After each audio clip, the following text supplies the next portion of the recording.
सत श्री अकाल दोस्तों, स्वागत है तुहाडा।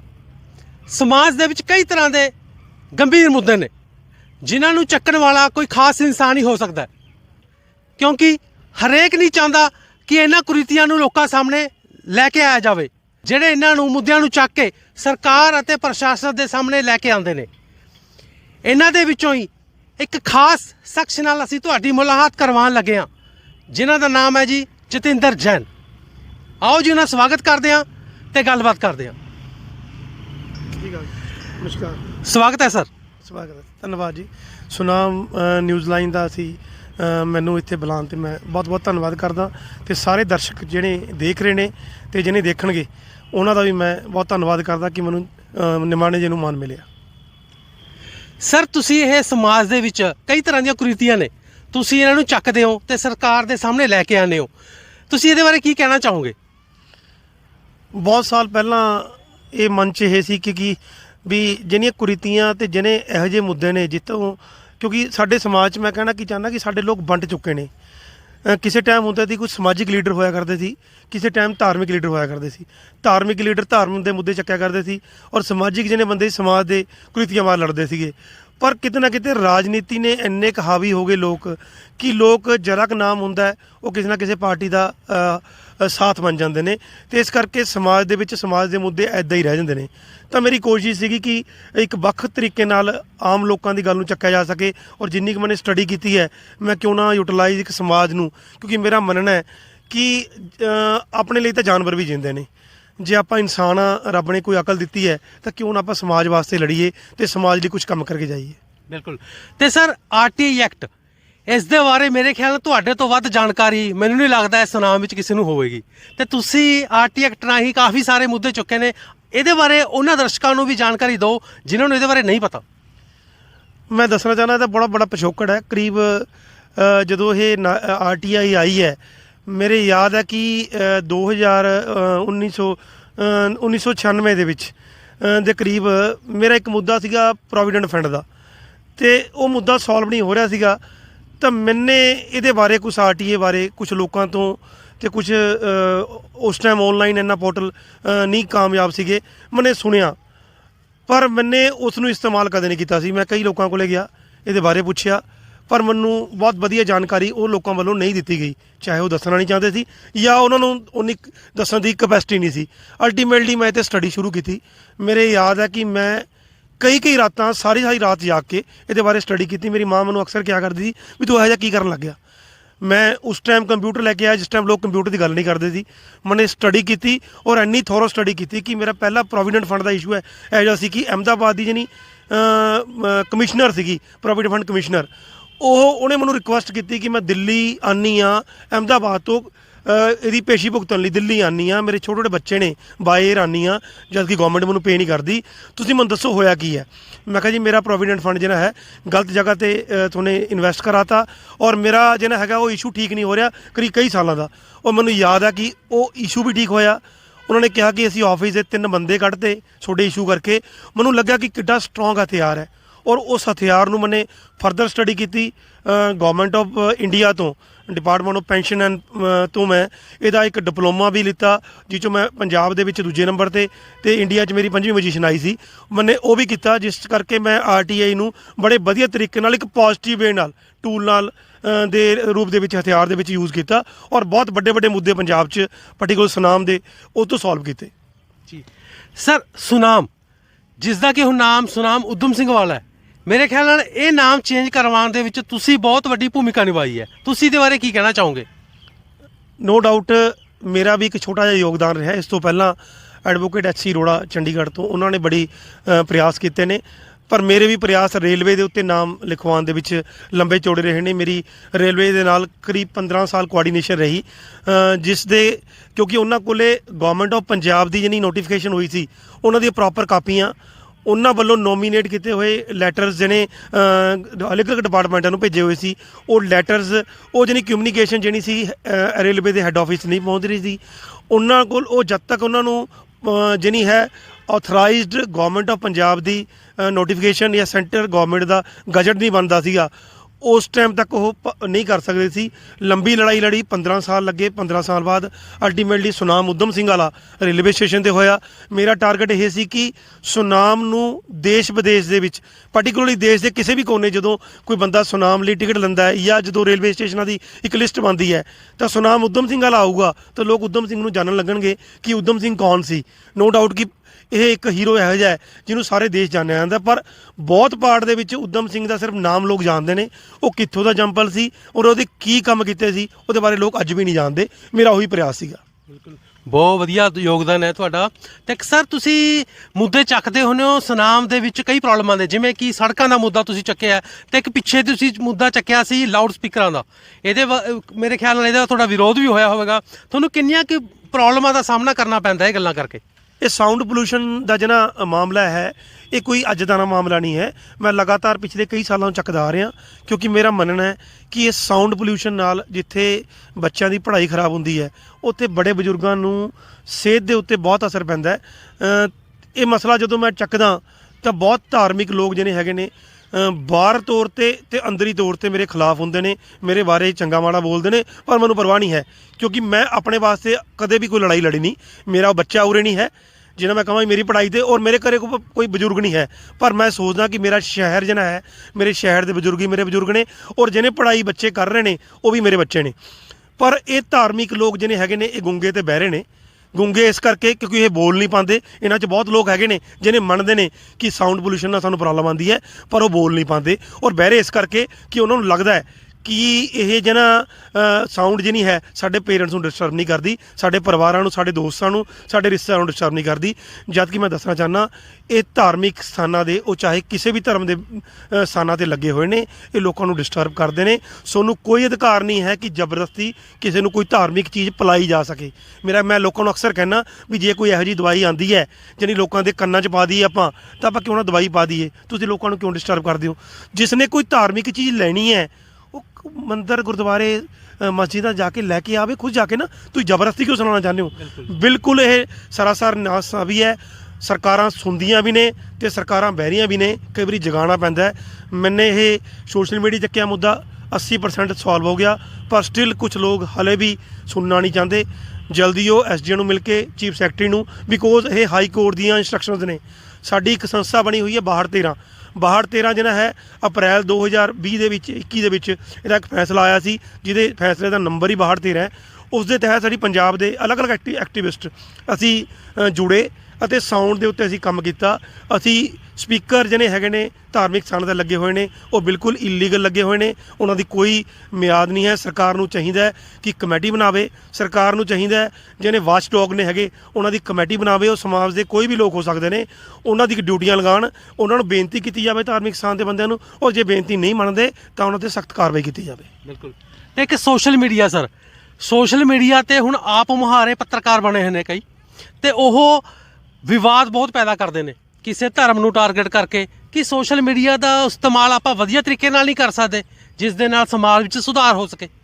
ਬਿਲਕੁਲ ਹੋ ਸਕਦਾ ਜੀ, ਪਰ ਦਿੱਕਤ ਕੀ ਹੈ ਕਿ ਇਹ ਜਿਹੜਾ ਹਥਿਆਰ ਸੀਗਾ ਪੜ੍ਹੇ ਲਿਖੇ ਲੋਕਾਂ ਤੋਂ ਕਲਮਾਂ ਦੇ ਥਰੂ ਜਿਹੜਾ ਹੈ ਇਹ ਫੇਸਬੁੱਕ ਦੇ ਰਾਹੀਂ ਇਹ ਆਮ ਲੋਕਾਂ ਕੋਲੇ ਪਹੁੰਚ ਗਿਆ। ਮੈਂ ਨਹੀਂ ਕਹਿੰਦਾ ਕਿ ਉਹ ਕਰਦੇ ਨੇ, ਪਰ ਉਹਨਾਂ ਦੀ ਕਈ ਵਾਰੀ ਸੋਚ ਹੀ ਐਡੀ ਕੁ ਹੁੰਦੀ ਹੈ ਜਾਂ ਉਹਨਾਂ ਨੂੰ ਸਮਝ ਹੀ ਐਡੀ ਕਿ ਕਿ ਉਹ ਉਸ ਮੁੱਦਿਆਂ 'ਤੇ ਕੰਮ ਕਰਦੇ ਨੇ। ਸਮਾਜ ਦੇ ਵਿੱਚ ਬਹੁਤ ਕੁਰੀਤੀਆਂ ਨੇ, ਅਸੀਂ ਉਹ 'ਤੇ ਕੰਮ ਕਰ ਸਕਦੇ ਹਾਂ। ਸਮਾਜ ਦੇ ਵਿੱਚ ਸਾਡੇ ਨੇੜੇ ਤੇੜੇ ਇਹੋ ਜਿਹੇ ਵਿਵਾਦ ਚੱਲ ਰਹੇ ਨੇ ਜਿਨ੍ਹਾਂ 'ਤੇ ਅਸੀਂ ਕੰਮ ਕਰਕੇ ਸੋਲਵ ਕਰ ਸਕਦੇ ਹਾਂ। ਡਿਪਾਰਟਮੈਂਟਾਂ ਨੂੰ ਕਟਘਰੇ 'ਚ ਖੜੇ ਕਰ ਸਕਦੇ ਹਾਂ ਤਾਂ ਕਿ ਉਹ ਸਮਾਜ ਦੇ ਵਿੱਚ ਕੁਰੀਤੀਆਂ ਜਿਹੜੀਆਂ ਹੈਗੀਆਂ ਨੇ, ਜਿਹੜੀਆਂ ਗਲਤ ਚੀਜ਼ਾਂ ਹੋ ਰਹੀਆਂ ਨੇ, ਉਹਨਾਂ 'ਤੇ ਉਹ ਕਾਬੂ ਕਰ ਸਕਣ। ਪਰ ਹਰ ਇੱਕ ਦੀ ਆਪਣੀ ਆਪਣੀ ਸੋਚ ਹੈ। ਤਾਂ ਚਾਹੀਦਾ ਤਾਂ ਇਹ ਹੈ ਕਿ ਇਹਦੇ ਕੋਈ ਪਲੇਟਫਾਰਮ ਬਣੇ, ਇਹ 'ਤੇ ਟਾਕ ਹੋਵੇ, ਸੰਵਾਦ ਹੋਣ। ਸੁਲਝੇ ਹੋਏ ਲੋਕ ਜਿਹਨੇ ਪੁਰਾਣੇ ਪੱਤਰਕਾਰ ਨੇ, ਪੜ੍ਹੇ ਲਿਖੇ ਸੁਲਝੇ ਹੋਏ ਵਿਦਵਾਨ ਨੇ, ਇੱਕ ਪਲੇਟਫਾਰਮ 'ਤੇ ਬੈਠਣ। ਉਹ ਪੱਤਰਕਾਰਾਂ ਨੂੰ ਬੁਲਾਇਆ ਜਾਵੇ, ਆਮ ਸਮਾਜ ਦੇ ਲੋਕਾਂ ਨੂੰ ਬੁਲਾਇਆ ਜਾਵੇ, ਇੱਕ ਸੰਵਾਦ ਹੋਵੇ ਕਿ ਆਪਣੇ ਲਈ ਕੀ ਸਹੀ ਤੇ ਕੀ ਗਲਤ। ਸ਼ਾਇਦ ਨਵੀਂ ਸੇਧ ਮਿਲ ਜੇ ਇਸ ਨਾਲ। ਬਿਲਕੁਲ ਸਰ, ਹੁਣ ਗੱਲ ਕਰਾਂਗੇ ਆਪਾਂ ਸਰਕਾਰਾਂ ਬਾਰੇ ਤੇ ਤੁਹਾਡੇ ਵਿਚਾਰ ਜਾਣਾਂਗੇ ਉਹਦੇ ਬਾਰੇ। ਪਿੱਛੇ ਦਿਨੀ ਆਪਣੇ ਭਗਵੰਤ ਮਾਨ ਸਾਹਿਬ ਨੇ ਇੱਕ ਬਿਆਨ ਦਿੱਤਾ ਸੀ ਤੇ ਇੱਕ ਨੋਟਿਸ ਕੱਢਿਆ ਵੀ ਜਿਹੜੇ ਭ੍ਰਿਸ਼ਟਾਚਾਰ ਨੂੰ ਬੰਦ ਕਰਨ ਵਾਸਤੇ, ਤੇ ਭੱਜਣਾ ਪੈ ਗਈਆਂ ਤੇ ਲੋਕਾਂ ਨੇ ਹੜਤਾਲ ਕੀਤੀ ਹੋਈ ਸੀ ਤੇ ਅਫਸਰਾਂ ਨੇ, ਤੇ 2 ਵਜੇ ਦੇ ਕਰੀਬ ਉਹ ਵਾਪਸ ਡਿਊਟੀਆਂ ਤੇ ਆ ਗਏ। ਕਿ ਇੰਨੀ ਸਖਤੀ ਜ਼ਰੂਰੀ ਹੈ? ਬਿਲਕੁਲ ਜੀ, ਦੇਖੋ ਹਾਲੇ ਤੱਕ ਅਸੀਂ ਲੋਕ ਦਿੱਕਤ ਪਤਾ ਕੀ ਹੈ ਜੀ, ਅਸੀਂ ਲੋਕ ਇਮਾਨਦਾਰੀ ਦੀ ਗੱਲ ਤਾਂ ਕਰਦੇ ਹਾਂ, ਪਰ ਜਦੋਂ ਮੇਰੇ ਕੰਮ ਅੜ ਜਾਂਦੇ ਨੇ ਤਾਂ ਮੈਂ ਕਹਿੰਦਾ ਮੇਰਾ ਕੰਮ ਜਲਦੀ ਹੋਣਾ ਚਾਹੀਦਾ, ਉਹ ਚਾਹੇ ਪੈਸੇ ਦੇ ਰੂਪ 'ਚ ਹੋ ਜੇ, ਚਾਹੇ ਮੇਰੀ ਸਿਫਾਰਿਸ਼ ਦੇ ਰੂਪ ਦੇ ਵਿੱਚ ਹੋ ਜੇ। ਇਹ ਸਾਡੀ ਹਰ ਲੋਕਾਂ ਦੀ ਫਿਤਰਤ ਹੈ, ਮੈਂ ਆਪਣੀ ਇਕੱਲੇ ਦੀ ਨਹੀਂ ਗੱਲ ਕਰਦਾ, ਹਰ ਇੱਕ ਦੀ ਫਿਤਰਤ ਹੈ। ਅਸੀਂ ਇੱਕ ਪਾਸੇ ਤਾਂ ਇੱਕ ਚਾਹੁੰਦੇ ਹਾਂ ਕਿ ਸਮਾਜ ਇਹੋ ਜਿਹਾ ਹੋਵੇ ਜਿੱਥੇ ਕਰਪਸ਼ਨ ਨਾ ਹੋਵੇ, ਦੂਜੇ ਪਾਸੇ ਅਸੀਂ ਕਰਪਸ਼ਨ ਦੇ ਪਾਰਟ ਬਣੀ ਜਾਂਦੇ ਹਾਂ। ਹੁਣ ਜੇ ਕਿਸੇ ਸਰਕਾਰ ਨੇ ਤੀਆ ਚੱਕਿਆ ਹੈ ਕਿ ਅਸੀਂ ਕਰਪਸ਼ਨ ਨੂੰ ਖਤਮ ਕਰਨਾ ਹੈ ਜਾਂ ਘਟਾਉਣਾ ਹੈ, ਤਾਂ ਅਸੀਂ ਲੋਕ ਸਾਥ ਦਈਏ। ਕਿਉਂ ਨਾ ਸਰਕਾਰ ਦੀ ਇਸ ਨੀਤੀ ਤੇ ਅਸੀਂ ਨਹੀਂ ਕਹਿ ਰਹੇ ਕਿ ਚਾਹੇ ਓਪੋਜੀਸ਼ਨ ਪਾਰਟੀ ਵਾਲੇ ਨੇ, ਚਾਹੇ ਉਹਨਾਂ ਦੇ ਵਿਰੋਧੀ ਨੇ, ਵੀ ਉਹਨਾਂ ਨੂੰ ਇਹ ਗੱਲ ਚੰਗੀ ਲੱਗਦੀ ਕਿ ਨਹੀਂ ਲੱਗਦੀ, ਪਰ ਜੇ ਕਿਸੇ ਨੂੰ ਚੰਗੀ ਲੱਗਦੀ ਹੈ ਉਹ ਤਾਂ ਆਪਣੀ ਉੱਚੀ ਆਵਾਜ਼ 'ਚ ਕਹੇ ਵੀ ਹਾਂ ਜੀ ਕੋਈ ਤਾਂ ਪੈਦਾ ਹੋਇਆ ਜਿਹਨਾਂ ਕਰਪਸ਼ਨ ਬਾਰੇ ਗੱਲ ਕਰਦਾ। ਮੈਨੂੰ ਦੱਸੋ, ਮੇਰੀ ਉਮਰ 53 ਸਾਲ ਦੀ ਹੋਗੀ ਔਰ ਮੈਂ ਕਰੀਬ 35 ਸਾਲਾਂ ਦਾ 30-35 ਸਾਲਾਂ ਦਾ ਰਾਜਨੀਤੀ ਦੇਖਦਾ ਆ ਰਿਹਾ। ਕਿਹੜੀ ਪਾਰਟੀ ਦਾ ਮੁੱਦਾ ਰਿਹਾ ਕਿ ਅਸੀਂ ਕਰਪਸ਼ਨ ਖਤਮ ਕਰਾਂਗੇ? ਇੱਕ ਪਾਰਟੀ ਨੇ ਕਦੇ ਕੋਈ ਨਾਰਾ ਤਾਂ ਲਾਇਆ ਹੋਵੇ ਖਤਮ ਕਰਨੀ ਨਾ ਕਰਨੀ, ਬਾਅਦ ਦੀ ਗੱਲਾਂ ਨੇ। ਇਹ ਵੀ ਸਰਕਾਰ ਪਤਾ ਨਹੀਂ ਖਤਮ ਕਰ ਪਾਊਗੀ ਨਹੀਂ ਕਰ ਪਾਊਗੀ, ਪਰ ਕਿਸੇ ਸਰਕਾਰ ਨੇ ਇਹ ਮੁੱਦਾ ਤਾਂ ਚੱਕਿਆ ਕਿ ਅਸੀਂ ਕਰਪਸ਼ਨ ਖਤਮ ਕਰਾਂਗੇ। ਅਸੀਂ ਉਹਨਾਂ ਦਾ ਹੋਰ ਨਹੀਂ ਕੁਝ ਕਰ ਸਕਦੇ। ਤਾਂ ਮੈਨੂੰ ਲੱਗਦਾ ਕਿ ਹਰ ਲੋਕਾਂ ਨੂੰ ਸਾਥ ਦੇਣਾ ਚਾਹੀਦਾ, ਔਰ ਜਿੱਥੇ ਚੰਗੀ ਗੱਲ ਹੋ ਰਹੀ ਹੈ ਉੱਥੇ ਤਾੜੀ ਜ਼ਰੂਰ ਵੱਜਣੀ ਚਾਹੀਦੀ ਹੈ, ਔਰ ਜਿੱਥੇ ਮਾੜੀ ਗੱਲ ਹੋ ਰਹੀ ਹੈ ਉੱਥੇ ਉਹਨਾਂ ਦੇ ਖਿਲਾਫ ਖੜਾ ਵੀ ਹੋਣਾ ਜ਼ਰੂਰੀ ਹੈ, ਉਹ ਚਾਹੇ ਕੋਈ ਸਰਕਾਰ ਹੈ। ਬਿਲਕੁਲ। ਚਲੋ ਸਰ, ਚੰਗੀਆਂ ਗੱਲਾਂ ਦੀ ਆਪਾਂ ਨੂੰ ਤਾਰੀਫ ਕਰਨੀ ਚਾਹੀਦੀ ਹੈ। ਇੱਕ ਸਰਕਾਰਾਂ ਨੇ, ਜਦੋਂ ਸਰਕਾਰ ਆਣੀ ਸੀ ਉਹਨਾਂ ਨੇ ਇੱਕ ਮੁੱਦਾ ਦਿੱਤਾ ਸੀ ਵੀ ਅਸੀਂ ਨਸ਼ਾ ਖਤਮ ਕਰਾਂਗੇ, ਤੇ ਸਰ ਚਿੱਟਾ ਹਾਲੇ ਵੀ ਨਹੀਂ ਖਤਮ ਹੋਇਆ। ਇਹਦੇ ਬਾਰੇ ਤੁਸੀਂ ਕੀ ਕਹਿਣਾ ਚਾਹੋਗੇ? ਬਿਲਕੁਲ, ਆਪਾਂ ਮੰਨਦੇ ਹਾਂ ਕਿ ਚਿੱਟੇ ਦੀ ਗੱਲ ਪਹਿਲਾਂ ਜਿਵੇਂ ਚੱਲ ਰਹੀ ਸੀ ਉਨੀ ਨਹੀਂ ਕਹੀ ਹੈ ਤਾਂ ਚੱਲ ਰਹੀ ਹੈ। ਇਹਦੇ ਪਿੱਛੇ ਮੈਂ ਇਹ ਗੱਲ ਸਮਝਦਾ ਵੀ ਦੇਖੋ, ਮੈਂ ਕਿਸੇ ਦਾ ਪੱਖ ਨਹੀਂ ਲੈ ਰਿਹਾ ਕਿ ਇਹ ਚਿੱਟਾ ਦਾ ਮੁੱਦਾ, ਇਸ ਤੋਂ ਪਹਿਲਾਂ ਨਸ਼ਿਆਂ ਦਾ ਮੁੱਦਾ ਕੋਈ ਇੱਕ ਦਿਨ ਦਾ ਮੁੱਦਾ ਨਹੀਂ ਹੈ। ਸਰਕਾਰਾਂ ਨੂੰ ਇਹ 'ਤੇ ਸਖਤੀ ਹੋਰ ਵਰਤਣੀ ਚਾਹੀਦੀ ਹੈ, ਪਰ ਦਿੱਕਤ ਹੈ ਵੀ ਸਾਡਾ ਤਾਂ ਤਲਾਅ ਵੀ ਗੰਦਾ ਹੋਇਆ ਹੋਇਆ ਹੈ। ਜਿਹੜੇ ਇਸ ਨੂੰ ਰੋਕਣ ਵਾਲੇ ਨੇ ਉਹ ਵੀ ਇਹਦੇ ਵਿੱਚ ਕਿਤੇ ਨਾ ਕਿਤੇ ਇਨਵੋਲਵ ਨੇ, ਪੈਸਾ ਇਨਵੋਲਵਡ ਹੈ, ਕਿਤੇ ਨਾ ਕਿਤੇ ਪੋਲੀਟੀਸ਼ੀਅਨ ਇਨਵੋਲਵ ਨੇ, ਕਿਤੇ ਨਾ ਕਿਤੇ ਵੱਡੇ ਲੋਕ ਇਨਵੋਲਵ ਨੇ। ਉਹਨਾਂ ਨੂੰ ਨੱਥ ਪਾਣੀ ਇੰਨੀ ਈਜ਼ੀ ਨਹੀਂ ਹੈ। ਸਰਕਾਰ ਸਟੇਟਮੈਂਟਾਂ ਤਾਂ ਦੇ ਦਿੰਦੀ ਹੈ, ਇਹ 'ਚ ਕੋਈ ਸ਼ੱਕ ਨਹੀਂ ਹੈ। ਜਿਵੇਂ ਕੈਪਟਨ ਵੀ ਸਟੇਟਮੈਂਟ ਦੇ ਗਿਆ ਸੀ ਇੰਨੇ ਦਿਨਾਂ 'ਚ ਨਸ਼ਾ ਖਤਮ ਕਰ ਦਾਂਗੇ। ਇਹ ਸਟੇਟਮੈਂਟਾਂ ਜਿਹੜੀ ਵੇਗ ਸਟੇਟਮੈਂਟਾਂ ਨੇ, ਇੰਨੀ ਜਲਦੀ ਕੋਈ ਚੀਜ਼ ਖਤਮ ਨਹੀਂ ਹੋ ਸਕਦੀ। ਹਾਂ, ਉਹ 'ਤੇ ਨੱਥ ਪਾਈ ਜਾ ਸਕਦੀ ਹੈ। ਸਰਕਾਰ ਨੂੰ ਚਾਹੀਦਾ ਕਿ ਇਹ 'ਤੇ ਇੱਕ ਸੋਲਿਡ ਨੀਤੀ ਬਣਾਵੇ, ਸਰਕਾਰ ਦੇ ਵਿੱਚ ਇਹੋ ਜਿਹੇ ਲੋਕਾਂ ਨੂੰ ਅਪਾਇੰਟ ਕਰੇ। ਉਹ ਚਾਹੇ ਸਮਾਜਿਕ ਲੋਕ ਵੀ ਹੋ ਸਕਦੇ ਨੇ, ਚਾਹੇ ਉਹ ਇਹੋ ਜਿਹੇ ਲੋਕ ਹੋ ਸਕਦੇ ਨੇ ਜਿਹਨੇ ਸਰਕਾਰ ਦੇ ਨਾਲ ਮੋਢੇ ਜੋੜ ਕੇ ਕੰਮ ਕਰ ਸਕਦੇ ਨੇ। ਉਹ ਇੰਡਸਟਰੀਲਿਸਟ ਵੀ ਹੋ ਸਕਦੇ ਨੇ ਜਿਹਨਾਂ ਪੈਸੇ ਦਾ ਫਲੋ ਦੇ ਸਕਦੇ ਨੇ। ਕਿਤੇ ਨਾ ਕਿਤੇ ਆਪਣੀ ਇੱਕ ਟੀਮ ਇਹੋ ਜਿਹੀ ਖੜੀ ਕਰ ਸਕਦੇ ਨੇ ਜਿਹਦੇ ਨਾਲ ਉਹ ਕਮ ਸੇ ਕਮ ਸਰਕਾਰ ਨੂੰ ਇੱਕ ਸਹਿਯੋਗ ਕਰ ਸਕਦੇ ਨੇ। ਤਾਂ ਸਾਰੇ ਲੋਕਾਂ ਦੇ ਸਹਿਯੋਗ ਨਾਲ ਨਸ਼ੇ 'ਤੇ ਠੱਲ ਪਾਈ ਜਾ ਸਕਦੀ ਹੈ। ਖਤਮ ਹੋਣਾ ਹਾਲੇ ਦੂਰ ਦੀ ਘੋੜੀ ਹੈ। ਬਿਲਕੁਲ। ਤੇ ਸਰ, ਇੱਕ ਜਿਵੇਂ ਪੱਤਰਕਾਰ ਨੇ, ਪੱਤਰਕਾਰਾਂ 'ਤੇ ਵੀ ਹੁਣ ਸਕੰਜਾ ਕੱਸਿਆ ਗਿਆ, ਪਰ ਜਿਹੜੇ ਕੋਈ ਚੰਗੇ ਪੱਤਰਕਾਰ ਨੇ ਉਹ ਵੀ ਇਹਦੇ ਵਿੱਚ ਪਿੱਛੇ ਨਜ਼ਰ ਆ ਰਹੇ ਨੇ। ਚਲੋ, ਜੋ ਗਲਤ ਕਰ ਰਹੇ ਨੇ ਉਹਦੇ ਖਿਲਾਫ ਕਾਰਵਾਈ ਕਰਨੀ ਜ਼ਰੂਰੀ ਹੈ, ਪਰ ਜਿਹੜੇ ਚੰਗੇ ਕਰ ਰਹੇ ਨੇ ਉਹਦੇ ਖਿਲਾਫ ਵੀ ਕਾਰਵਾਈ ਹੋ ਰਹੀ ਹੈ। ਇਹਦੇ ਬਾਰੇ ਤੁਸੀਂ ਕੀ ਕਹੋਗੇ? ਨਹੀਂ, ਉਹ ਤਾਂ ਗਲਤ ਹੈ। ਪਿੱਛੇ ਜੇ ਕੁਛ ਡਿਪਾਰਟਮੈਂਟ ਵੱਲੋਂ ਕੁਛ ਪੱਤਰਕਾਰਾਂ ਨੂੰ ਬੁਲਾਇਆ ਗਿਆ ਸੀਗਾ।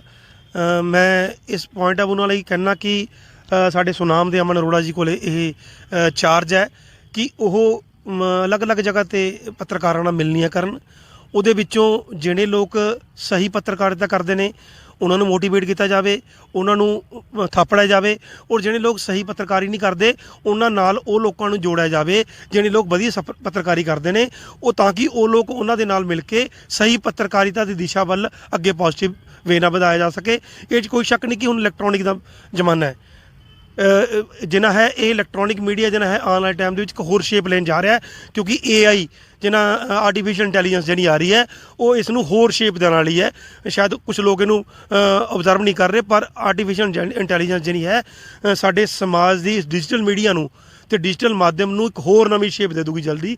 ਇਹ ਚੱਕਰ ਦੇ ਵਿੱਚ ਸਰਕਾਰਾਂ ਨੂੰ ਵੀ ਆਪਣੀ ਕਮਰਾ ਕੱਸ ਲੈਣੀ ਚਾਹੀਦੀਆਂ ਨੇ, ਤੇ ਜਿਹੜੇ ਲੋਕ ਇਸ ਕਿੱਤੇ ਵੱਲ ਜਾਂ ਇਸ ਪ੍ਰੋਫੈਸ਼ਨ ਵੱਲ ਜਾਂ ਇਸ ਸ਼ੌਂਕ ਵੱਲ ਵਧ ਰਹੇ ਨੇ ਉਹ ਕਮ ਸੇ ਕਮ ਆਪਣੀ ਇੱਕ ਸਟੱਡੀ ਕਰਕੇ ਇੱਕ ਆਪਣੀ ਬੈਕਗਰਾਊਂਡ 'ਚ ਆਪਣੀ ਦਾ ਐਕਸਪੀਰੀਅੰਸ ਲੈ ਕੇ ਆਉਣ, ਤਾਂ ਕਿ ਸਮਾਜ ਦੇ ਵਿੱਚ ਉਹਨਾਂ ਦਾ ਅਕਸ਼ ਜਿਹੜਾ ਹੈ ਸਾਫ਼ ਸੁਥਰਾ ਨਿਕਲ ਕੇ ਆਵੇ। ਜੀ। ਤੇ ਸਰ, ਅਸੀਂ ਆਪਾਂ ਆਪਣਾ ਸ਼ਹਿਰ ਦੇ ਮੰਤਰੀ ਨੇ, ਠੀਕ ਹੈ ਜੀ, ਸਰਕਾਰ ਹੈ, ਤੇ ਆਪਾਂ ਸਰਕਾਰ ਤੋਂ ਕੀ ਉਮੀਦ ਕਰ ਸਕਦੇ ਹਾਂ ਵੀ ਆਉਣ ਵਾਲੇ ਟਾਈਮ 'ਚ ਪਹਿਲੇ ਨੰਬਰ 'ਤੇ ਤਾਂ ਆਪਣੇ ਸ਼ਹਿਰ ਦਾ ਕੀ ਸੁਧਾਰ ਹੋ ਸਕਦਾ ਹੁਣ ਆਉਣ ਵਾਲੇ ਸਮੇਂ ਵਿੱਚ? ਤੁਸੀਂ ਮੇਰੀ ਮੈਨੂੰ ਉਮੀਦ ਹੈ, ਕਿਉਂਕਿ ਜਿਸ ਤਰੀਕੇ ਨਾਲ ਬਾਬੂ ਭਗਵਾਨ ਦਾਸ ਅਰੋੜਾ ਜੀ ਬੜੇ ਪੋਜ਼ਿਟਿਵ ਰਹੇ ਨੇ, ਲੋਕ ਅੱਜ ਵੀ ਉਹਨਾਂ ਨੂੰ ਯਾਦ ਕਰਦੇ ਨੇ, ਚਾਹੇ ਤਾਂ ਉਹ ਸਰਕਾਰ ਦੇ ਬੰਦੇ ਰਹੇ ਨੇ, ਚਾਹੇ ਉਹ ਕਾਂਗਰਸ ਦੇ, ਅਕਾਲੀਆਂ ਦੇ, ਕਿ ਸੜਕਾਂ ਜਿਹੜੀਆਂ ਉਹ ਬਣਾ ਗਏ, ਪਿੰਡਾਂ ਨੂੰ ਜਿਹੜੇ ਰਸਤੇ ਉਹ ਦੇ ਗਏ, ਸ਼ਾਇਦ ਕੋਈ ਨਹੀਂ ਦੇ ਸਕਦਾ। ਇਹੀ ਸੋਚ ਅਮਨ ਅਰੋੜਾ ਜੀ ਦੀ ਹੈ। ਤੁਸੀਂ ਦੇਖੋ ਵੀ ਹਲੇ ਸਰਕਾਰ ਬਣੀ ਨੂੰ 9-10 ਮਹੀਨੇ ਹੋਏ ਨੇ, ਔਰ ਅਮਨ ਜੀ ਨੂੰ ਮੰਤਰੀ ਬਣੇ 2-3 ਮਹੀਨੇ ਹੋਏ ਨੇ। ਤੁਸੀਂ ਦੇਖ ਸਕਦੇ ਹੋ ਮੇਰੇ ਸੱਜੇ ਪਾਸੇ ਜਿਹਨਾਂ ਇੱਕ ਟੋਬਾ ਬਹੁਤ ਵੱਡਾ ਗੰਦਾ ਸੀਗਾ, ਅਸੀਂ ਪਹਿਲੇ ਦਿਨ ਉਹਨਾਂ ਨੂੰ ਗੱਲ ਕੀਤੀ, ਅੱਜ ਇੱਥੇ ਨੈਚੁਰਲ ਪਾਰਕ ਬਣ ਰਿਹਾ ਹੈ। ਤੁਸੀਂ ਬਠਿੰਡਾ ਰੋਡ ਤੇ ਇੱਕ ਪੈਡੈਸਟਰੀਅਲ ਵਾਸਤੇ ਸੈਰ ਕਰਨ ਵਾਸਤੇ ਸੈਰਗਾਹ ਬਣ ਰਹੀ ਹੈ। ਡਬਲ ਰੋਡ ਦੀ ਪ੍ਰੋਵੀਜ਼ਨ ਪਾਸ ਹੋਈ ਜਾ ਰਹੀ ਹੈ। ਸਬਜ਼ੀ ਮੰਡੀ ਜਿਹੜੀ ਪੁਰਾਣੀ ਕਿਸੇ ਟਾਈਮ ਮੇਰੇ ਖਿਆਲ 'ਚ ਮੈਨੂੰ ਨਹੀਂ ਯਾਦ ਕਿ ਮੈਂ ਛੋਟਾ ਹੁੰਦਾ ਸੀਗਾ ਉਸ ਟਾਈਮ ਸਬਜ਼ੀ ਮੰਡੀ ਹੁੰਦੀ ਸੀ, ਔਰ ਕਰੀਬ 20-25 ਸਾਲਾਂ ਤੋਂ ਉਜਾੜ ਗੰਦ ਉੱਥੇ ਪੈ ਰਿਹਾ ਸੀਗਾ। ਅੱਜ ਉਹ ਸਬਜ਼ੀ ਮੰਡੀ ਰੇਹੜੀ ਜਿਹੜੀ ਹੈਗੀ ਹੈ, ਰੇਹੜੀਆਂ ਜਿਹੜੀ ਹੈ ਉਹਦੇ ਵਿੱਚ ਸ਼ਿਫਟ ਹੋਣ ਦੀ ਇੱਕ ਪਲੈਨਿੰਗ ਬਣ ਗਈ ਇੰਨੇ ਟਾਈਮ ਦੇ ਵਿੱਚ। ਇਸ ਤੋਂ ਇਲਾਵਾ ਮਿਊਨਿਸਪਲ ਕਮੇਟੀ ਨੂੰ ਜਿਹੜੀ ਗ੍ਰਾਂਟ ਜਿਹੜੀ ਆਈ ਹੈ ਰੇਹੜੀਆਂ ਦੀ ਤੇ ਕਚਰੇ ਨੂੰ ਸਾਫ਼ ਕਰਨ ਦੀ, ਔਰ ਬਹੁਤ ਵੱਡੇ ਮੁੱਦੇ ਜਿਹੜੇ ਆਉਣ ਵਾਲੇ ਟਾਈਮ ਤੁਹਾਨੂੰ ਜਲਦੀ ਮਿਲਣਗੇ ਸਰਕਾਰ ਦੀ ਪਾਈਪਲਾਈਨ 'ਚ ਹੈ, ਉਹ ਸੁਨਾਮ ਨੂੰ ਬੜੇ ਵਧੀਆ ਦਿੱਖ ਬਣਾਉਣ ਦੇ ਵਿੱਚ ਸਹਿਯੋਗੀ ਹੋਣਗੇ। ਔਰ ਅਮਨ ਜੀ ਦੀ ਇੱਕ ਸਟਰੋਂਗ ਵਿਜ਼ਨ ਹੈ ਕਿ ਸੁਨਾਮ ਨੂੰ ਇੱਕ ਸੁੰਦਰ ਸ਼ਹਿਰ ਬਣਾਇਆ ਜਾਵੇ। ਔਰ ਮੈਨੂੰ ਯਕੀਨ ਹੈ, ਹੋ ਸਕਦਾ ਕਿਸੇ ਨੂੰ ਇਹ ਪਛਤਾ ਨਾ ਹੋਵੇ, ਮੈਨੂੰ ਯਕੀਨ ਹੈ ਕਿ ਸਰਕਾਰ ਜਦ ਤੱਕ ਉਰੇ ਰਹੂਗੀ ਔਰ ਜਿਵੇਂ ਕੰਮ ਕਰ ਰਹੀ ਹੈ ਵੀ ਤੁਸੀਂ ਸੁਨਾਮ ਦੇ ਵਿੱਚ ਪਿਛਲੇ ਕਈ ਸਾਲਾਂ ਤੋਂ, ਕਿਉਂਕਿ ਪਹਿਲਾਂ ਤਾਂ ਜਿਹਨੇ ਮੰਤਰੀ ਸ਼ੰਤਰੀ ਆਏ ਨੇ ਉਹਨਾਂ ਨੇ ਸਿਰਫ ਗੱਲਾਂ ਹੀ ਕੀਤੀਆਂ ਨੇ। ਤੁਸੀਂ ਦੱਸ ਦਿਓ ਗਿਣਾ ਕੇ ਵੀ ਕਿਸੇ ਨੇ ਕੋਈ ਡਿਵੈਲਪਮੈਂਟ ਦਾ ਕੰਮ ਕੀਤਾ ਹੋਵੇ। ਵਿਰੋਧੀ ਤਾਂ ਵਿਰੋਧ ਕਿਵੇਂ ਮਰਜ਼ੀ ਕਰੀ ਚੱਲੋ, ਤੁਸੀਂ ਸੋਚਦੇ ਹੋ ਵੀ ਗਰਾਊਂਡ ਲੈਵਲ ਤੇ ਇਹ ਪੈਸੇ ਪਾਸ ਕਰਾਉਣੇ ਕੋਈ ਆਸਾਨ ਗੱਲ ਹੈ। ਅਮਨ ਜੀ ਕਰ ਰਹੇ ਨੇ, ਪੋਜ਼ਿਟਿਵ ਤਰੀਕੇ ਨਾਲ ਕੰਮ ਕਰ ਰਹੇ ਨੇ, ਔਰ ਸਾਡੇ ਸ਼ਹਿਰ ਦੀ ਤੇ ਸਾਡੇ ਸੁਨਾਮ ਉਧਮ ਸਿੰਘ ਵਾਲੇ ਦੀ ਦਿੱਖ 100% ਬਦਲੂਗੀ, ਮੇਰਾ ਯਕੀਨ ਹੈ। ਬਿਲਕੁਲ। ਤੇ ਕਿ ਸਰ ਆਪਾਂ ਨਸ਼ੇ ਦੀ ਗੱਲ ਕਰ ਰਹੇ ਸੀ, ਮੇਰੇ ਖਿਆਲ ਨਾਲ ਨਸ਼ੇ ਤੋਂ ਦੂਰ ਕਰਨ ਲਈ ਨੌਜਵਾਨਾਂ ਨੂੰ ਖੇਡਾਂ ਦੇ ਨਾਲ ਜੋੜਨਾ ਜ਼ਰੂਰੀ ਹੈ। ਇਸ ਦੇ ਹੀ ਸਿਲਸਿਲੇ ਵਿੱਚ ਅਮਨ ਅਰੋੜਾ ਜੀ ਨੇ ਹੁਣ ਹਲਕਾ ਸੁਨਾਮ ਦੀਆਂ ਖੇਡਾਂ ਦੇ ਵੀ ਕਰਵਾ ਰਹੇ ਨੇ, ਉਹਦੇ ਬਾਰੇ ਤੁਸੀਂ ਕੀ ਕਹਿਣਾ ਚਾਹੋਗੇ? ਲੇਟੈਸਟ ਜਿਹੜਾ ਹੈ ਇਹ ਪੰਜਾਬ ਲੈਵਲ ਦਾ ਇਵੈਂਟ ਹੈ, ਨੋ ਡਾਊਟ ਕਿ ਇਹ ਜੇ ਪਾਰਟਿਸਪੈਂਟ ਜਿਹਨੇ ਹੈਗੇ ਨੇ ਸਾਡੇ ਡਿਸਟ੍ਰਿਕਟ ਦੇ ਹੀ ਨੇ, ਤੇ ਇਹ ਬਹੁਤ ਬੜੀਆਂ ਗੇਮਾਂ ਹੋਣ ਜਾ ਰਹੀਆਂ ਨੇ, ਬਹੁਤ ਸਟਰੋਂਗ ਲੈਵਲ ਤੇ ਰਜਿਸਟ੍ਰੇਸ਼ਨ ਹੋ ਰਹੀਆਂ ਨੇ, ਤੇ ਭਗਵੰਤ ਮਾਨ ਜੀ ਇਹਦੇ ਵਿੱਚ ਆਪ ਸ਼ਿਰਕਤ ਕਰਨਗੇ। ਕੋਸ਼ਿਸ਼ ਇਹੀ ਹੈ ਕਿ ਬੱਚਿਆਂ ਨੂੰ ਇੱਧਰਲੇ ਪਾਸੇ ਲਿਆਇਆ ਜਾਵੇ। ਜਿਹਨੇ ਬੱਚੇ ਪੜ੍ਹਾਈ 'ਚ ਅੱਗੇ ਨੇ ਉਹ ਨੋ ਡਾਊਟ ਆਪਣਾ ਇੱਕ ਰਸਤਾ ਬਣਾ ਲੈਂਦੇ ਨੇ, ਪਰ ਜਿਹਨੇ ਬੱਚੇ ਪੜ੍ਹਾਈ 'ਚ ਨਹੀਂ ਅੱਗੇ ਹੁੰਦੇ, ਕਿਤੇ ਆਪਣੇ ਕੰਮਾਂ ਕਾਰਾਂ 'ਚ ਉਹਨਾਂ ਨੂੰ ਆਪਣੀ ਫੈਮਿਲੀ ਦੇ ਨਾਲ ਸਾਥ ਦੇਣਾ ਪੈਂਦਾ ਹੈ, ਜਾਂ ਕਿਤੇ ਨਾ ਕਿਤੇ ਫਾਈਨੈਂਸ਼ੀਅਲੀ ਕ੍ਰਾਈਸਿਸ ਕਰਕੇ ਆਪਣੀ ਪੜ੍ਹਾਈ ਛੱਡਣੀ ਪੈਂਦੀ ਹੈ, ਉਹ ਕਿਤੇ ਨਾ ਕਿਤੇ ਗਲਤ ਰਸਤੇ ਨਾ ਜਾਣ ਤਾਂ ਕਿਉਂ ਨਾ ਸਪੋਰਟਸ ਦਾ ਇੱਕ ਮਾਧਿਅਮ ਬਣੇ। ਉਹਦੇ ਵਿੱਚ ਬਹੁਤ ਸਾਰੇ ਸਪੋਰਟਸ ਗੇਮਸ ਨੇ। ਮੇਰੇ ਯਾਦ ਹੈ ਕਿ ਸੁਨਾਮ ਦੀ ਬਾਕਸਿੰਗ ਜਿਹੜੀ ਹੈ ਇੰਡੀਆ 'ਚ ਮਸ਼ਹੂਰ ਹੁੰਦੀ ਰਹੀ ਹੈ, ਔਰ ਸੁਨਾਮ ਦੇ ਬਾਕਸਰ ਨਾਮ ਲਈਏ ਵੱਡੇ ਵੱਡੇ ਬਾਕਸਰ ਜਿਹੜੇ ਹੈ ਸੁਨਾਮ ਤੋਂ ਪੈਦਾ ਹੋਏ ਨੇ, ਔਰ ਰੇਲਵੇ ਦੇ ਵਿੱਚ ਬਹੁਤ ਬੜੇ ਬਾਕਸਰ ਸੁਨਾਮ ਦੇ ਰਹੇ ਨੇ। ਪਰ ਪਿਛਲੇ 15-20 ਸਾਲਾਂ ਤੋਂ ਮੈਨੂੰ ਦੱਸੋ ਕੋਈ ਬਾਕਸਰ ਦਾ ਨਾਮ ਆਇਆ ਹੋਵੇ? ਕਾਰਨ ਇਹੀ ਹੈ ਕਿ ਸਰਕਾਰਾਂ ਨੇ ਸਪੋਰਟਸ ਨੂੰ ਇੱਕ ਉਸ ਖਾਨੇ 'ਚ ਪਾਤਾ ਜਿੱਥੇ ਜ਼ਰੂਰਤ ਹੀ ਨਹੀਂ ਸਮਝਦੇ ਸੀ। ਚਲੋ ਸਰਕਾਰ ਨੇ ਇਹ ਫਿਰ ਪ੍ਰਯਾਸ ਤਾਂ ਕਰਨੇ ਸ਼ੁਰੂ ਹੋਏ, ਕੋਈ ਹਾਕੀ 'ਚ, ਕੋਈ ਕਬੱਡੀ 'ਚ, ਕੋਈ ਸ਼ਾਇਦ ਬਾਕਸਿੰਗ ਦੇ ਵਿੱਚ ਸਾਡਾ ਪ੍ਰਯਾਸ ਹੈ ਅਮਨ ਜੀ ਨੂੰ ਕਹਿ ਕੇ ਕਿ ਸੁਨਾਮ ਨੂੰ ਇੱਕ ਬਾਕਸਿੰਗ ਦਾ ਹੱਬ ਬਣਾਇਆ ਜਾਵੇ, ਕਿਉਂਕਿ ਇੱਥੇ ਬਹੁਤ ਵਧੀਆ ਬਾਕਸਰ ਪੈਦਾ ਹੋਏ ਨੇ, ਔਰ ਉਹ ਬਾਕਸਰ ਹੋਰ ਬਾਕਸਰ ਨੂੰ ਪੈਦਾ ਕਰ ਸਕਦੇ ਨੇ। ਕਿਉਂਕਿ ਜੇ ਇਹੋ ਜਿਹੀ ਕੁਝ ਗੱਲ ਹੁੰਦੀ ਹੈ ਤਾਂ ਸੁਨਾਮ ਦਾ ਨਾਮ ਜਿਹੜਾ ਹੈ, ਜਿੱਥੇ ਸੁਨੀਤਾ ਰਾਣੀ ਧਾਵਕ ਕਰਕੇ ਜੋੜਿਆ ਜਾਂਦਾ ਹੈ, ਉਹ ਕਿਸੇ ਤਰੀਕੇ ਨਾਲ ਸ਼ਾਇਦ ਬਾਕਸਰਾਂ ਕਰਕੇ ਵੀ ਜਾਣਿਆ ਜਾਵੇ, ਤੇ ਮੁਹੰਮਦ ਅਲੀ ਵਰਗੇ ਕੋਈ ਬਾਕਸਰ ਸਾਡੇ ਸੁਨਾਮ ਤੋਂ ਹੀ ਪੈਦਾ ਹੋਣ। ਸਾਡੀ ਮਤਲਬ ਕੋਸ਼ਿਸ਼ ਹੈ ਕਿ ਅਮਨ ਜੀ ਤੱਕ ਇਹ ਗੱਲ ਪਹੁੰਚੇ, ਔਰ ਦੂਜੇ ਪਾਸੇ ਅਮਨ ਜੀ ਦੇ ਪ੍ਰਯਾਸ ਨੇ ਕਿ ਸਪੋਰਟਸ ਨਾਲ ਯੂਥ ਨੂੰ ਜੋੜਿਆ ਜਾਵੇ ਤਾਂ ਕਿ ਨਸ਼ਿਆਂ ਤੋਂ ਦੂਰ ਹੋ ਜਾਣ। ਬਿਲਕੁਲ। ਆਰਟੀਆਈ ਦੇ ਨਾਲ ਤੁਸੀਂ ਕੁਝ ਖਾਸ ਕੰਮ ਕੀਤੇ ਹੋਣ? ਬਹੁਤ ਨੇ। ਮੇਰੀ ਪਿਛਲੇ 20 ਸਾਲ ਦੀ ਜਰਨੀ ਜਿਹੜੀ ਹੈ ਆਰਟੀਆਈ ਨਾਲ ਜੁੜੀ ਰਹੀ ਹੈ। ਮੈਂ ਪਿਛਲੇ 20 ਸਾਲਾਂ ਦੇ ਵਿੱਚ ਮੈਨੂੰ ਯਾਦ ਹੈ ਕਿ ਮੈਂ ਆਪਣੇ ਲੈਵਲ ਤੇ ਮੈंने ਸੰਕਲਪ ਸੰਸਥਾ ਬਣਾਈ, ਸੁਨਾਮ ਦੇ ਵਿੱਚ ਆਂਗਣਵਾੜੀ ਦਾ ਮੁੱਦਾ ਐਕਸਪੋਜ਼ ਕੀਤਾ। ਆਂਗਣਵਾੜੀ ਦੇ ਸਹੀ ਕੈਂਡੀਡੇਟ ਸੀਗੇ, ਉਹਨਾਂ ਨੂੰ ਉਹਨਾਂ ਦੀ ਜਗ੍ਹਾ ਮਿਲੀ, ਜਿਹਨੇ ਗਲਤ ਕੈਂਡੀਡੇਟ ਸੀਗੇ ਉਹ ਬਾਹਰ ਹੋਏ। ਈਵਨ ਜਿਹੜੇ ਅਧਿਕਾਰੀ ਸੀ ਕਰਪਟ ਉਹ ਅੰਦਰ ਵੀ ਗਏ, ਜੇਲ੍ਹ 'ਚ ਵੀ ਗਏ।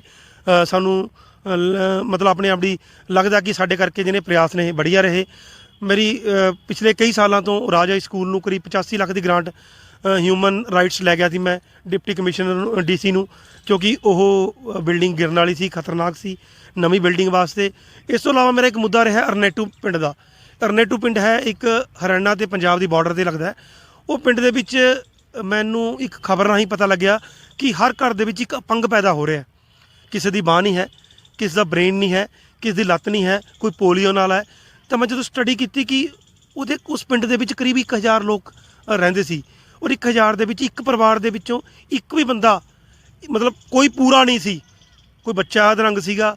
ਅਤੇ ਮੈਂ ਜਦੋਂ ਸਟੱਡੀ ਕੀਤੀ ਉੱਥੇ ਜਾ ਕੇ, ਸਾਡੀ ਟੀਮ ਸੰਕਲਪ ਦੀ ਉੱਥੇ ਗਈ ਅਤੇ ਸਾਨੇ ਸਟੱਡੀ ਕੀਤੀ ਕਿ ਉੱਥੇ ਸੇਮ ਦਾ ਪਾਣੀ ਜਿਹੜਾ ਨਹਿਰ ਦਾ ਪਾਣੀ ਸੀ ਉਹਦੇ ਵਿੱਚ ਡਿਫਰਮਿਟੀਜ਼ ਜਿਹੜੀਆਂ ਹਰਿਆਣੇ 'ਚੋਂ ਸ਼ਰਾਬ ਦੀਆਂ ਫੈਕਟਰੀਆਂ ਉਹ ਘੱਗਰ ਦੇ ਵਿੱਚ ਗਿਰਦੀਆਂ ਸੀ। ਉਹ ਘੱਗਰ ਦਾ ਪਾਣੀ ਉਹ ਪੀ ਰਹੇ ਸੀ ਕਈ ਸਾਲਾਂ ਤੋਂ, ਔਰ ਪਤਾ ਲੱਗਿਆ ਕਿ ਉੱਥੇ ਦੀ ਮੋਟਰ ਜਿਹੜੀ ਹੈ, ਟੰਕੀ ਜਿਹੜੀ ਨੀਚੋਂ ਨਿਕਲਦੀ ਹੈ, ਉਹ ਕਰੀਬ 15-20 ਸਾਲ ਤੋਂ ਖਰਾਬ ਚੱਲੀ ਆ ਰਹੀ ਸੀ ਤੇ ਸਰਕਾਰ ਨੇ ਕੋਈ ਧਿਆਨ ਨਹੀਂ ਦਿੱਤਾ।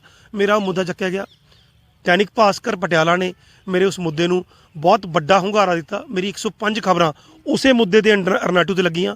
ਮੇਰੇ ਨਾਲ ਵੱਡੇ ਵੱਡੇ ਲੋਕ, ਜਿਹ 'ਚ ਸੀਚੇਵਾਲ ਜੀ, ਅਵਿਨਾਸ਼ ਰਾਏ ਖੰਨਾ ਜੀ MP ਉਸ ਟਾਈਮ ਦੇ, DMC ਦੀ ਟੀਮ, ਉਸ ਤੋਂ ਇਲਾਵਾ PGI the team, health point of ਨਾਲ ਡਿਪਟੀ ਕਮਿਸ਼ਨਰ ਪਟਿਆਲਾ, ਉਸ ਤੋਂ ਇਲਾਵਾ ਜਿੰਨੇ ਵੀ ਪੋਲਿਊਸ਼ਨ ਡਿਪਾਰਟਮੈਂਟ ਦੇ ਬੰਦੇ, ਮੈਂ RTI 'ਚ ਉਹਨੂੰ ਖਿੱਚਿਆ।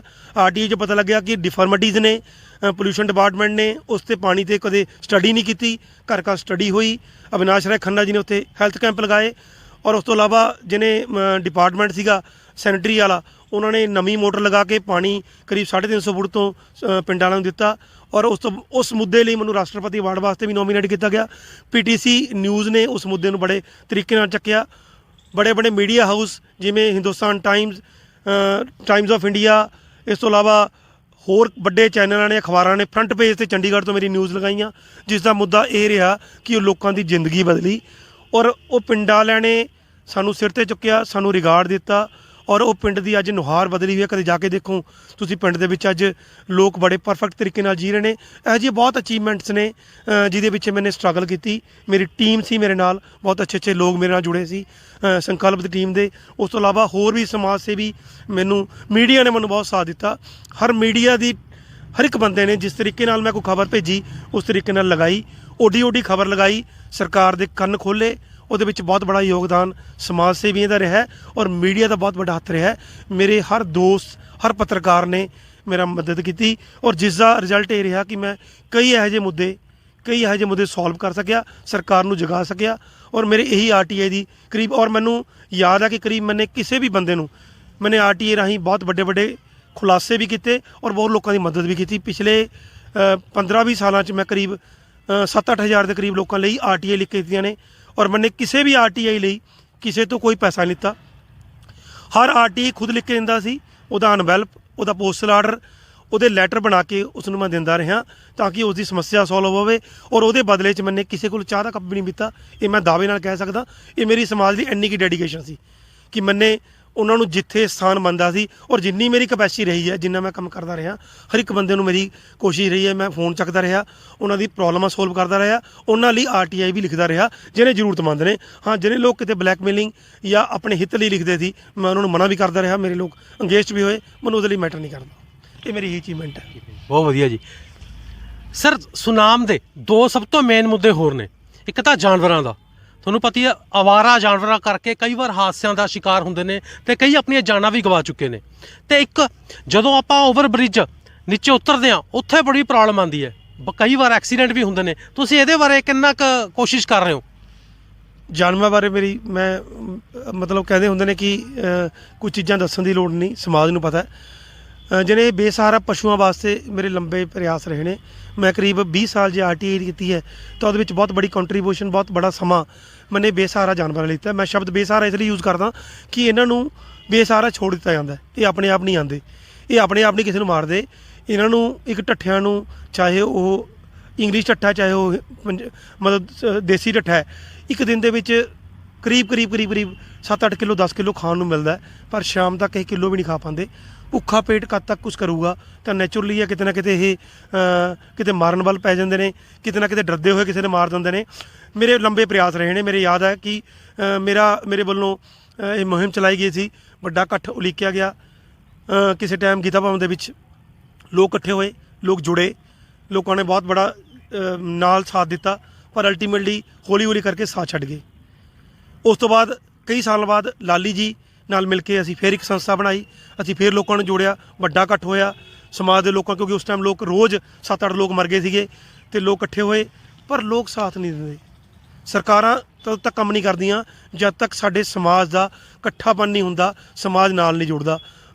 ਮੈਂ ਕਈ ਵਾਰੀ ਲੋਕਾਂ ਨੂੰ ਕਹਿੰਦਾ ਕਿ ਢੱਠੇ ਜਿਹਨੇ ਹੈਗੇ ਨੇ ਉਹ ਸਾਡੇ ਛੱਡੇ ਨਹੀਂ ਹੋਏ। ਜਿਨ੍ਹਾਂ ਛੱਡੇ ਹੋਏ ਨੇ ਉਹ ਲੋਕ ਡੈਰੀਆਂ ਚਲਾ ਰਹੇ ਨੇ।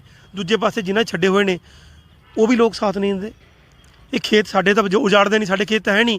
ਜੇ ਇਕੱਠੇ ਹੋ ਕੇ ਅਸੀਂ ਪ੍ਰਯਾਸ ਕਰੀਏ ਤਾਂ ਸਰਕਾਰਾਂ ਨੂੰ ਜਗਾਉਣ ਦੇ ਵਿੱਚ, ਚਾਹੇ ਪਿਛਲੀਆਂ 2 ਸਰਕਾਰਾਂ ਰਹੀਆਂ ਨੇ, ਹੁਣ ਨਵੀਂ ਸਰਕਾਰ ਵੀ ਹੈ, ਜਦ ਤੱਕ ਲੋਕਾਂ ਦਾ ਪ੍ਰੈਸ਼ਰ ਨਹੀਂ ਬਣਦਾ ਇਹ ਢੱਠਿਆਂ ਦਾ ਹੱਲ ਨਹੀਂ ਹੋ ਸਕਦਾ। ਇਹ ਢੱਠੇ ਇੱਦਾਂ ਹੀ ਆਉਂਦੇ ਰਹਿਣਗੇ। ਇਹ ਕੰਟੀਨਿਊਸ ਪ੍ਰੋਸੈਸ ਹੈ। ਜੇ ਤੁਸੀਂ ਕਹੋ ਵੀ ਇੱਕ ਵਾਰੀ ਕਰਕੇ ਖਤਮ ਹੋ ਜਾਣੇ, ਨਹੀਂ, ਸਾਨੂੰ ਰੋਜ਼ ਉੱਠਣਾ ਪਊਗਾ, ਰੋਜ਼ ਸਾਡੇ ਵਰਗੇ ਲੋਕਾਂ ਨੂੰ ਪੈਦਾ ਹੋਣਾ ਪਊਗਾ, ਸਾਡੇ ਵਰਗੇ ਲੋਕਾਂ ਨਾਲ ਜੁੜ ਕੇ ਕੰਮ ਕਰਨਾ ਪਊਗਾ ਔਰ ਸਮਾਜ ਨੂੰ ਜੋੜਨਾ ਪਊਗਾ, ਤਾਂ ਹੀ ਹੋ ਸਕਦਾ ਹੈ। ਸਰਕਾਰਾਂ ਨੂੰ ਵੀ ਇਸ ਵੱਲ ਧਿਆਨ ਦੇਣਾ ਚਾਹੀਦਾ ਹੈ, ਕਿਉਂਕਿ ਢੱਠੇ ਜ਼ਰੂਰੀ ਨਹੀਂ ਹੈ ਕਿ ਸਾਨੂੰ ਹੀ ਮਾਰਦੇ ਨੇ, ਉਹਨਾਂ ਦੀ ਗੱਡੀਆਂ 'ਚ ਵੀ ਲੱਗਦੇ ਨੇ। ਇਹਦੇ ਲਈ ਸੋਲਿਡ ਪਾਲਿਸੀ ਹੁਣ ਨਵੀਂ ਸਰਕਾਰ ਆਈ ਹੈ, ਮੈਨੂੰ ਉਮੀਦ ਹੈ ਕੋਈ ਸ਼ਾਇਦ ਕਰ ਪਾਉਣ। ਪਿਛਲੀ ਸਰਕਾਰਾਂ ਬਾਰੇ ਇਹ ਚਰਚਾ ਕਰਦੇ ਰਹੇ, ਪਰ ਹਾਲ ਤੱਕ ਇਹਨਾਂ ਨੇ ਕੋਈ ਇਹੋ ਜਿਹਾ ਕੋਈ ਸਟਰੋਂਗ ਜਿਹੜਾ ਸਟੇਟਮੈਂਟ ਨਹੀਂ ਦਿੱਤੀ।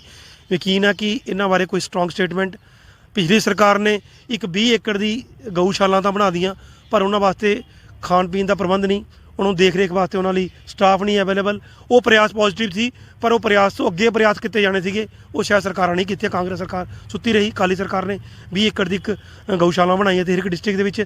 ਇਹ ਸਰਕਾਰ ਨੂੰ ਚਾਹੀਦਾ ਉਹਨਾਂ ਨੂੰ ਏਡ ਦੇਵੇ, ਇਹ ਢੱਠਿਆਂ ਨੂੰ, ਇਹ ਜਾਨਵਰਾਂ ਨੂੰ ਉੱਥੇ ਲੈ ਕੇ ਜਾਵੇ। ਹੋਰ ਨਵੀਆਂ ਚੀਜ਼ਾਂ ਜਿਹੜੀਆਂ ਗੋਚਰੀਆ ਦੀਆਂ ਜਿਹੜੀਆਂ ਜਗ੍ਹਾਵਾਂ ਪਿੰਡਾਂ ਨੇ ਰੋਕ ਰੱਖੀਆਂ ਨੇ, ਲੋਕਾਂ ਨੇ ਬੜੇ ਬੜੇ ਰਸੂਖਦਾਰਾਂ ਨੇ, ਉਹ ਜਗ੍ਹਾ ਛੜਾਈਆਂ ਜਾਣ। ਜਿਹੜੀਆਂ ਇਹ ਢੱਠੇ ਗਊਆਂ ਜਿਹੜੀਆਂ ਪਿੰਡਾਂ ਵਾਲੀਆਂ ਪਿੰਡਾਂ 'ਚ ਰੋਕੀਆਂ ਜਾਣ, ਸ਼ਹਿਰ ਵਾਲੀਆਂ ਸ਼ਹਿਰਾਂ 'ਚ ਰੋਕੀਆਂ ਜਾਣ, ਤਾਂ ਸ਼ਾਇਦ ਇਹ ਜਿਹੜੀ ਵੱਡਾ ਮਾਹੌਲ ਜਿਹੜਾ ਬਣ ਰਿਹਾ ਉਹ ਠੀਕ ਹੋ ਸਕਦਾ ਹੈ।